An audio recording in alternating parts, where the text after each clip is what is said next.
So we start today with a conversation with Krishna Srinivasan, founding general partner of LiveOak Venture Partners. Welcome, Krishna. It's great to have you on the show. It's great to be here. So, Krishna, let's first get our audience acquainted with yourself as well as with LiveOak. Tell us about the fund. Tell us a bit about your background. What do you like to invest in, and how do you think about your portfolio? Absolutely. Let me start with my background. I grew up in India, undergraduate degree from one of the IITs, and then came to the United States to get a master's from the University of Texas in Austin, and then worked in industry at Motorola in the mid-90s. And following that, went to business school at Wharton and started in the venture industry in the year 2000, right at the beginning of 2000. Yeah. Got at the NASDAQ 5000. Joined the industry at a firm called Austin Ventures, yeah, which at the time one of the well-respected firms, which here in Austin. Joined Austin Ventures and spent a decade there learning the business and made partner around the 2005 timeframe. And then earlier part of this decade, came out of Austin Ventures with two of my colleagues from there and started LiveOak Venture Partners here in Austin. And how big is LiveOak? What's the size of the fund? So we're investing at about, the first fund was $105 million. The second fund, we are in the quiet period. We are just wrapping up in the final stages of wrapping up the fund. So we're not at liberty to disclose the exact size of the fund at this time. Okay. But safe to say it's something comparable to LiveOak Fund 1 fund size. And talk a little bit about what you like to invest in. Yeah, absolutely. And we segment our investing strategy can be summarized in 4 buckets. First, we are, as a traditional early stage investor, as you know, early stage investing ends up being much more of a local neighborhood sport. So with that as context, our investing strategy, we can talk about them in terms of 4 buckets. Number one, our companies are predominantly headquartered in the state of Texas, close to us. Number two, they're all in technology and tech-enabled services. Mm-hmm. For these companies, third element of our strategy is we are first institutional money in these companies. They might have raised some seed rounds before, friends and family rounds before, or we might be the seed investor too, but we are first institutional money for these companies. First check could be as little as $500,000 to as much as $4 million. More typically, it's between 1.5 and 3 for a first check. And then we invest the whole life cycle of the company up to $10 million over the life of the company. And the fourth element of strategy is all these investments, we typically take board seats in them, and we play the role of local lead investor, lead board members in the companies that we invest in. And can you double click down on stage? Early stage has gone through an evolution since you got into the business in 2000, right? I raised money for my startups all through the 90s, mid-90s till 2000. And that was a different game. It was seed and Series A. Nowadays, we are looking at pre-seed, seed, post-seed, pre-Series A, small Series A, large Series A. There's a whole, whole segmentation that has gone on in just in seed. How do you fit in that spectrum of segmentation? See, it not only has that evolved from a time dimension, it has evolved from a geography dimension. Silicon Valley is its own planet where these things have a different connotation as to what entails seed versus pre-seed, etc. So for the rest of the world, the rest of the normal world here, which Austin's very much part of that, activity is in general exploding. We can talk about the local market later. For us, the typical companies we invest in, it's hard to put them into a firm bucket. For, let's say, a completely unproven first-time entrepreneur, the typical stage we get in, they've got some level of early traction. They might have, 30, 40K of monthly revenues, but some evidence of some evidence of product market fit typically exists when we come into them, and we might call it a seed investment. It might be a $1.5 to $2 million investment at the time. In other instances, there is let's say, a successful repeat entrepreneur who's coming in with simply an idea where we might even be part of company formation with them. In those instances, we might take even earlier stage risk and help in the company formation itself, but that might even be a $2 to $3 million investment into that company because that individual has got such an incredible track record of success and execution. So it's more a function of when we typically invest our $1.5 to $3 million, how do we feel about the company's ability to absorb that capital and do something meaningful with it? Or are we still in the stage of trying to figure out what product, what market it needs to be? You're more forgiving and you somehow believe that somebody who's been there, done that can absorb the capital and do something effective with it. And so for us, we are, I would say comparable to Silicon Valley. I would say we are a seed investor, but some of our companies could be called Series A's or seeds when we make our investments in them. And it's interesting what you're pointing out about repeat entrepreneurs versus first-time entrepreneurs. The vast majority of our community, of course, is first-time entrepreneurs. And I always say this, that if you are a repeat entrepreneur with track record, you can get away with a lot. You can do a fat startup with somebody writing you a check. Or there are lots of options, lots of permutations and combinations. But as a first-time entrepreneur, none of those doors are open for you. So you're going to have to do it the hard way. You have to do it you have to bootstrap to product market fit of some level and so on and so forth. So what you're saying is absolutely what we see as well. Now, what about B2B, B2C? Are you doing both? One, it's obviously you're doing B2B since you mentioned SaaS. Right. So, being geographically focused, we end up being somewhat more segment agnostic, but very geographically specific is what we do. So the companies we end up investing in are companies where there ends up being world-class talent available in this market.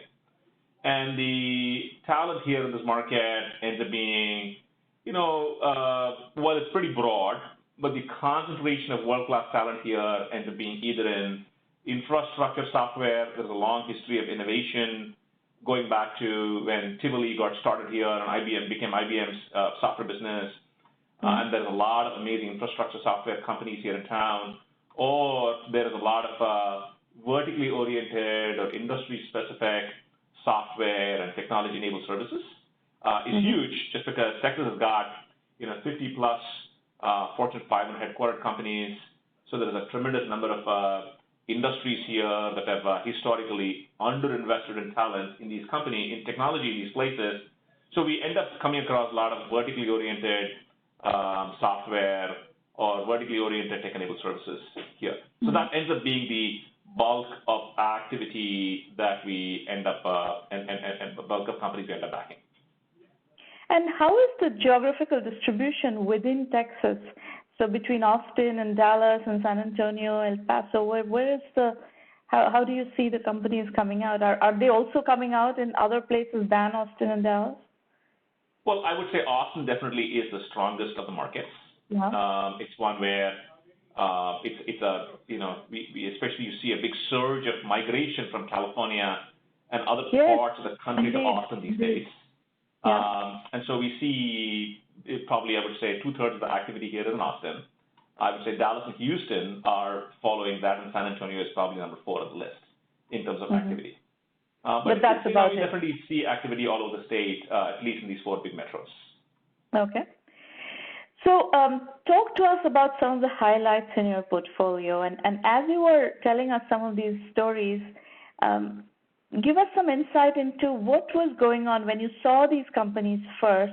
What is it about them that attracted you? What we try to do is give our audience a bit of an insight into how you think about investments. Sure.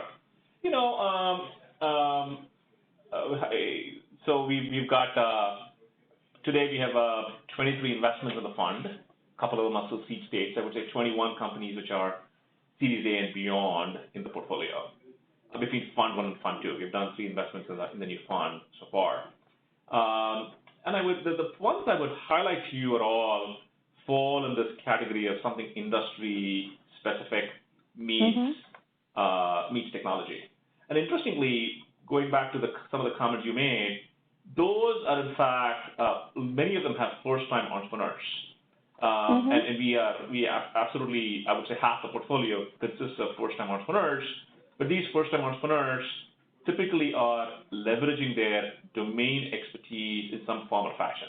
Yeah. They come out of those industries, they have an acute understanding of the challenges and problems in those industries, and are able to parlay that insight, pair up with, they might have been technologists also themselves, or pair up with technologists in order to be able to go tackle those gnarly problems.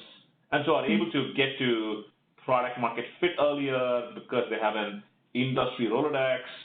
So that's a fairly common pattern across the portfolio.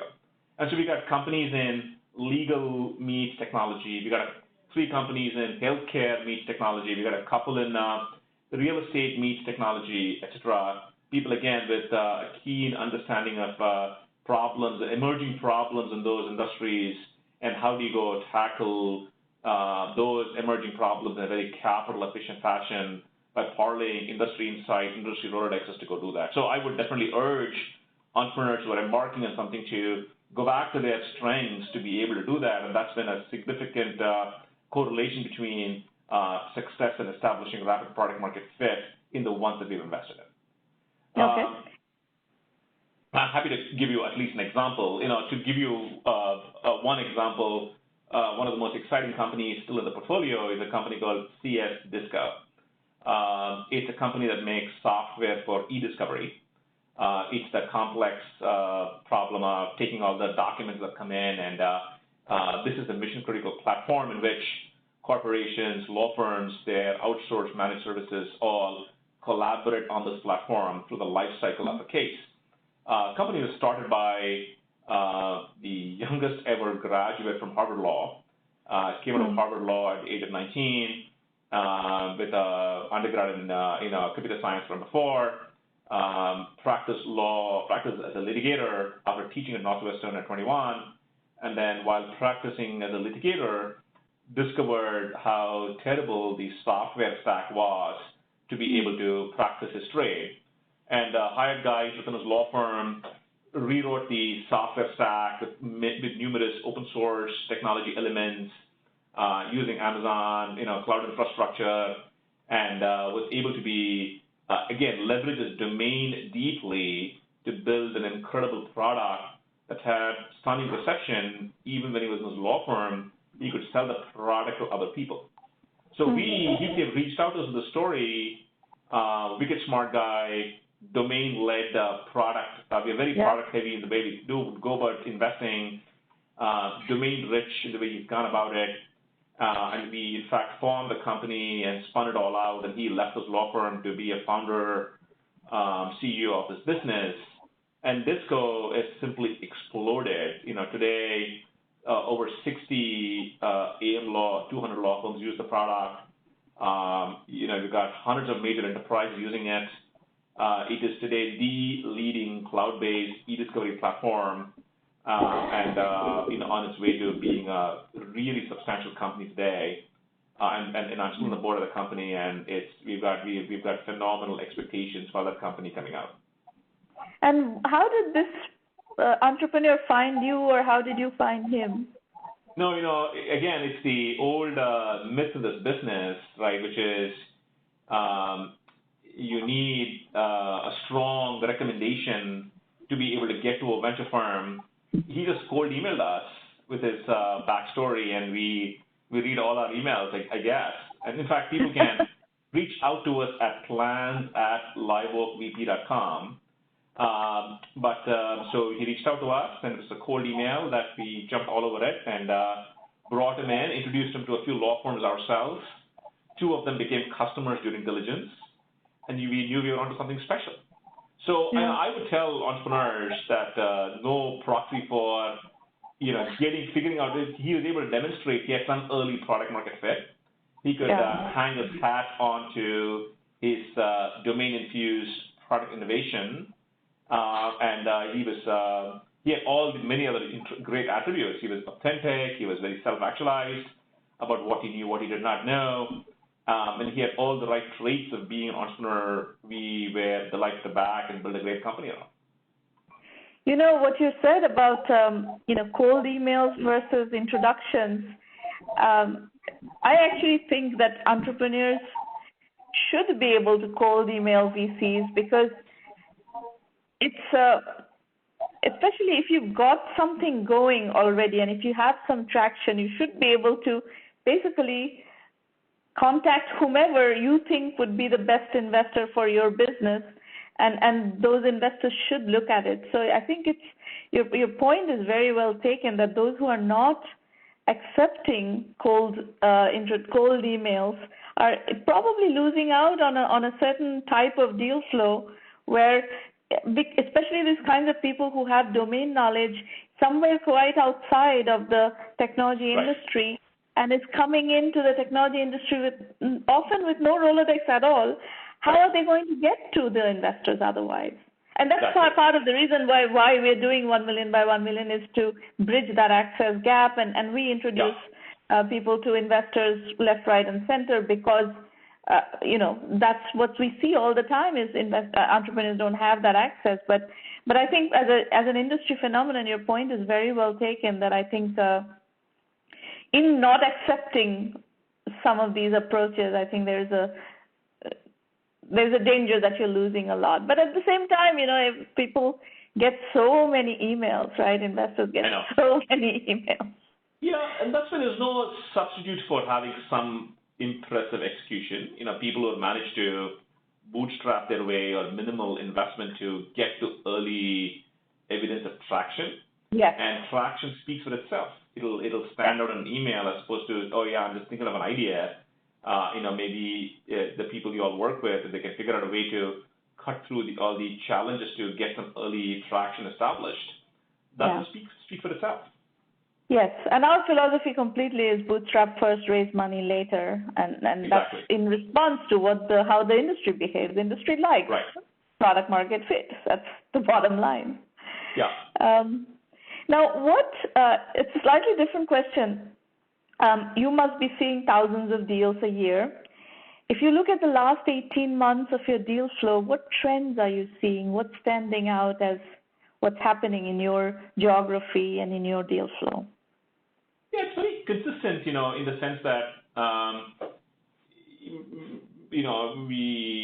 we struggle with completely broad horizontal ideas, just because obviously there are lots and lots of people thinking about broad horizontal ideas, and so on. So I think a richness of verticalization, industry expertise, we've seen a lot of amazing companies coming out to go tackle specific problems in retail, specific problems with healthcare.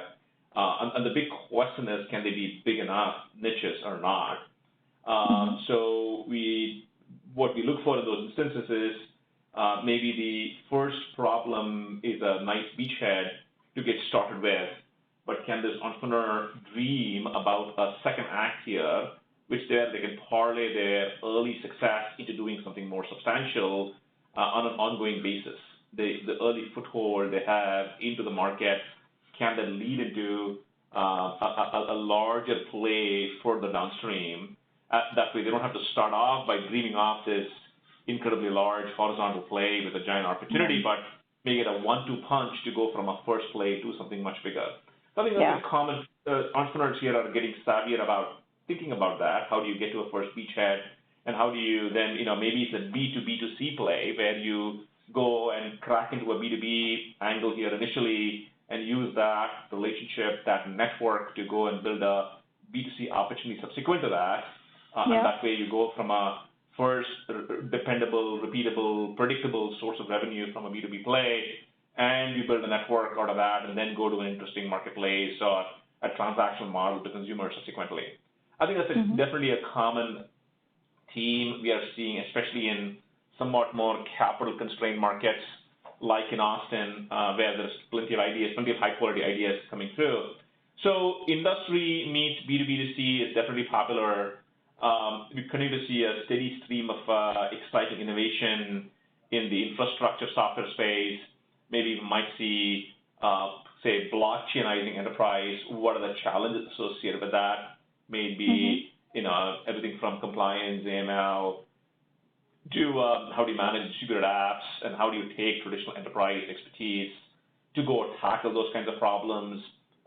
What are security implications for things like that? So we are seeing a variety of different evolution of infrastructure, software type of plays across the spectrum. I would say those would be the two broad areas, which again leverages what a tremendous strength of this market, coupled with the infusion of technology to go tackle these things. And the infrastructure deal flow, would you credit that to the presence of IBM and Tivoli and all that? It seems like probably there are a lot of entrepreneurs who grew up through those systems, yeah? Right. That's an ecosystem about now almost 25 years old. Tivoli got started in the 90s. So yeah, but Reddify came out of that and all that, right? True. That begat a lot of other interesting companies out of that, right? And so you got SolarWinds in town, which went public. You got SailPoint that went public here. You got a lot of companies of that ilk here, and a lot of Cisco's got a big presence. You just got a lot of IBM, of course, continues to have a big presence. A lot of big companies, a lot of exciting startups that have come out of that. We got an exciting company called NSS Labs, which is the standard for cyber security. They almost call it consumer reports meets cybersecurity in some sense. Here in the portfolio, which is drawing up on good talent that comes out of, say, Symantec here in town, Blue Coat in town. So lots of good talent in cyber infrastructure software, computer networking, and of course, Dell's got a giant presence with a big enterprise presence here in this market. So those would be some of the areas where we continue to have a lot of talent. And what are your thoughts and the geography's thought about unicorns? Of course, in Silicon Valley, most VCs are chasing unicorns. How do you think about it? I think if we end up with a unicorn, which are, of course, not as rare as they used to be, it's wonderful. But I think, we balance the combination of, as opposed to pursuing a badge called unicorn, I think we balance capital efficiency with getting to exciting outcomes. If the company has to raise $300 million to get to $1 billion valuation, that's got implications for earlier stage investors, the founders themselves. There might be a structured return that's built into it to make it attractive for people to come in at a unicorn valuation. I think, if you can be in an instance where companies are capital efficient, let's say they raise $20 to $40 million, let's say, and they can get to a $250 million outcome, people might do even much better in that instance compared to being in a unicorn status as opposed to pursuing that as a badge. So what we look for fundamentally are businesses that can, where we invest in them are sub-$1 million run rate businesses, but can they get to be, say, at $50 million plus in revenues in 5 to 7 years, get to that with some prudent investment, not go crazy, and you can always buy your way to big revenues. Can you grow in a capital efficient fashion to get to that sort of revenue scale where you raise something less than $50 million, maybe it's 30 to 40 or 50 maybe, but get to that kind of scale over that period, good things naturally happen to those companies. Those companies can continue to grow, be unicorns. Those companies can be even acquired at $250, $300 million, and you can build a phenomenal venture portfolio, and founders can be phenomenally wealthy doing that is what's possible. Of course, if things continue to break out and they attract oodles of outside capital and rich, but don't have to depend or bet on that phenomena to go build an amazing venture portfolio is what we think about. Yeah, and I think your fund size is at the right size to do all that. If your fund size is too large, then you don't have the luxury of doing what you're talking about. And I actually think that your fund size is much better suited to venture investing than these like billion-dollar funds that try to do venture investing. That's right. Okay, well, last question. Do you have companies, in your 30 portfolio companies, do you have companies that are, above, let's say, $5 million? And those we would like to actually cover in our, you probably know our blog, we've covered these entrepreneur journey stories and thought leadership stories and so forth. So send them to us and we will, do those very deep case study based stories on them. That'll be great. There are a whole bunch of them, like for somebody who might think about it, CS Disco is a great story. There's something called Ojo Labs, that's a great story in AI-based chat for real estate. The digital pharmacists